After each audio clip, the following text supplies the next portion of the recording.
I think when I was talking to Maggie at Dust Arrest, I was talking about all the different processes I kind of work with. And part of it was to do with fumes, but part of it was also to do with dust. Obviously working with clay, you know, as much as you wipe down surfaces and you have kind of a good general practice in your studio, dust builds up, and you are also sort of working with glazes that have silica in them. Even with that, I can put the dust blocker on and I kind of feel like the air's being filtered. So just on a psychological level, it kind of helps me go in the space and just work and not be affected by things. And on a physical level, I know it is actually helping me.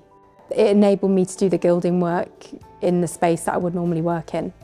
And I wasn't so worried about the tiny particles that come off when you're like brushing the gold foil into the air. So that was being sucked up by the dust blocker, and I could see any bigger particles that I could kind of collect and use again, or I could just hoover up.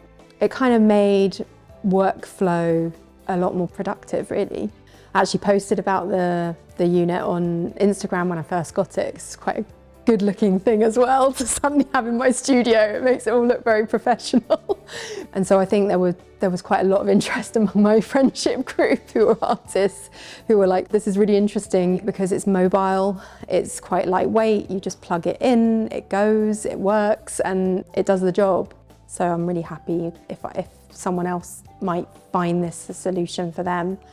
I mean, I feel like it has so many applications that it can work for.